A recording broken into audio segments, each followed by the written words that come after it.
My pitch is really about, I think, I would say if I could sum it up, it's about choices. And I think it's about believing in yourself and having passion and knowing that I'm kind of the guy who makes you believe that you could do it for sure. Because if I could do it, anybody could do it. And so I think in the end of the day, you know, people say love is what makes people happy, and I think that is a big part of it, getting love from your parents and then eventually from your girlfriend or your wife or whoever, your grandmother.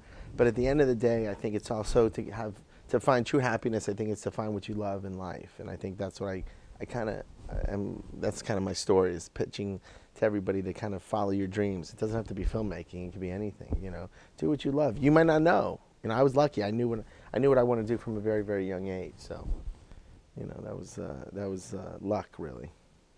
The most important thing is a beginning, middle, and end. You know, get the audience hooked. You know, get them into your story, and then complete the story. So I think that's important. It's like, you know, no matter what format, if it's short, long, whatever, it's like you need to have a beginning, middle, and end, and people have to feel that they're going through a journey. You know.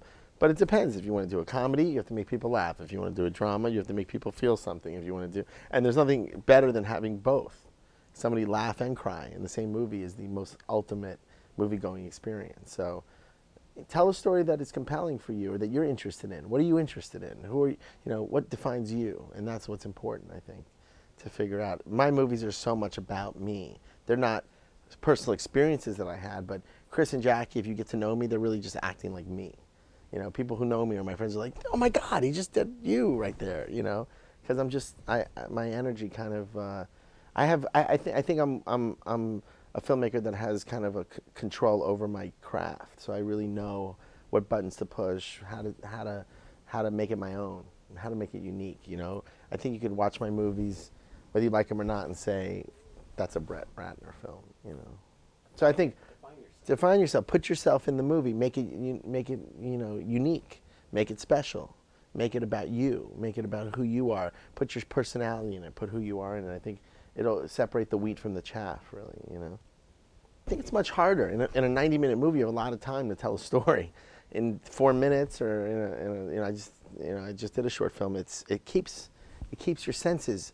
You know, one of my tricks, and it's a technical really thing. It's not a. I mean, is that I learned in film school to tell a story in the least amount of shots possible. Simplify. People always try to overcomplicate things. So I could show off, really. I could shoot in the most complex, complicated way. I know what every piece of equipment does. I know exactly when to use a Steadicam versus when there's no, and by the way, there's no right or wrong. That's what's so amazing about it.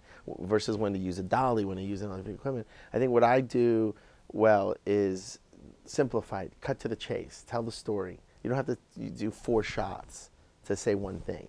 Say one thing and say it well, right? And there's no rules. If people knew that, they would feel more confident about doing it. There's no right or wrong, especially now with technology and digital, and it's unbelievable. It's endless.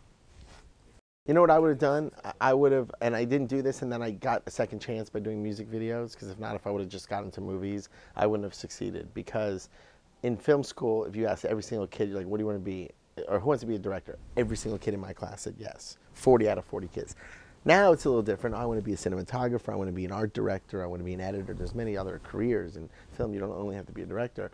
But what I did was, because I wanted to only be a director, I'm not going to touch the camera. There's better people doing that. I found the best people to edit, the best people to.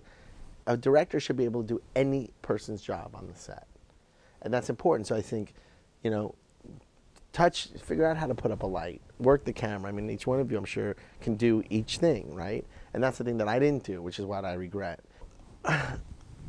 Work hard. And I knew that instinctually. And, you know, you're always going to find somebody more talented than you, more successful, better at what you do. Someone who spends, you know, has 90% effort and 10% talent is going to be way more successful with 90% talent and 10% effort. So don't think because you're good. You know, some people are naturally born just really talented. Don't think that you could just, you know, breeze through it. Work harder, and you're going to surpass everybody. I was completely mesmerized by the film. I thought these guys were like brilliant. I mean, the film just completely blew me away because it was entertaining, it was funny, it was smart, it had humanity, it had heart. and it was profound also. It was like it had everything that, all the elements that made for a great movie. And it doesn't matter what the genre. I don't care if it's a documentary. I don't care if it's an experimental film. I don't care if it's just a movie. I want to have a movie-going experience that makes me feel and think. So going into that movie theater and watching that movie, I was on the edge of my seat. I was like, this is incredible what they were able to accomplish.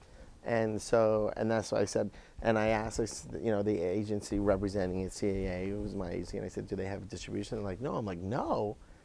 I said, I got to get behind this film and get some distribution for these guys, because it was just a great piece of work that I felt deserved to be seen.